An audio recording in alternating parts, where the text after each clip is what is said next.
We do get asked this a lot. Who is Brown Horse? And it is an important story we have to tell. In my early 30s, life was a lot different. Spent a lot of time planning like all those important parties and really focusing on my career, parenting the twins. Life was good, but it wasn't really grounded. Things seemed to be going okay until they weren't. And when they weren't, I didn't have any like solid thing to stand on. When things got rocky, the ground under us, it was sinking sand. I found myself newly divorced, single parenting 2 3-year-olds. They were full of light and life and happy and growing and doing everything they were supposed to be doing, but I was scared and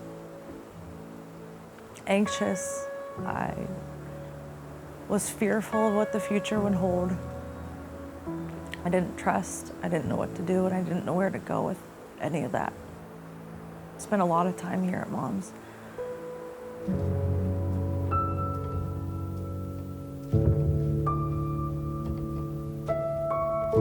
Trying to heal and figure out like how to just take the next step forward.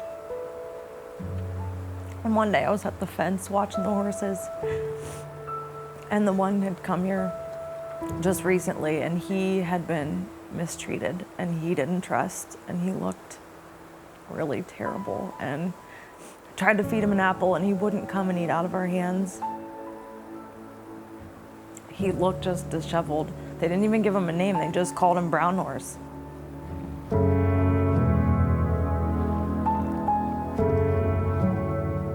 And I remember looking at him like, I can relate to you.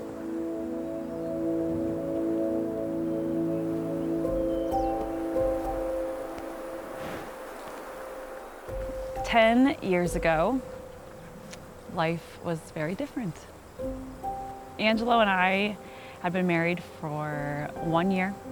We were loving on Katie, and we asked her to help us get ready to go on the trip to teach art in Togo, West Africa. And we got to see the change.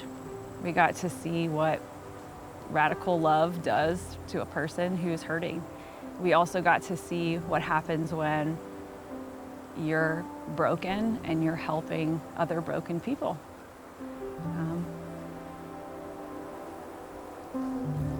Katie had a lot of hurt, rightly so.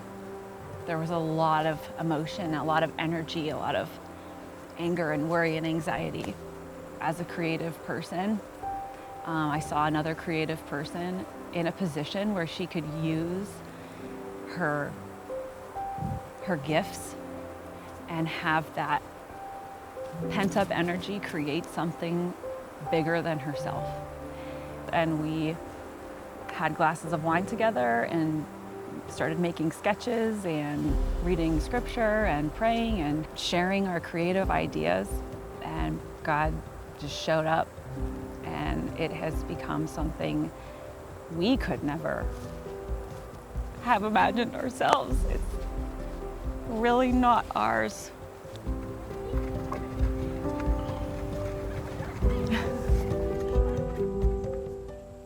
It's not ours.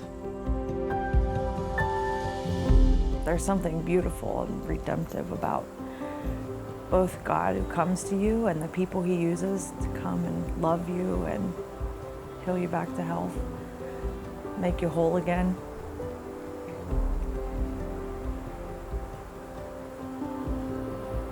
It took a while to be able to get my feet back under me. And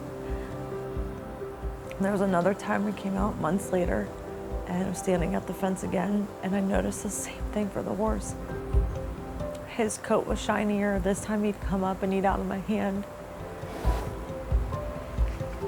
The farmer had gently and lovingly and patiently come to him, and eventually he learned to trust again too. And this time I thought the same thing. I can relate.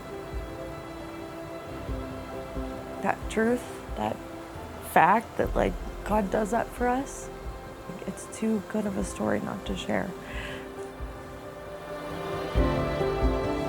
God has done beyond anything that we could have ever planned or thought of.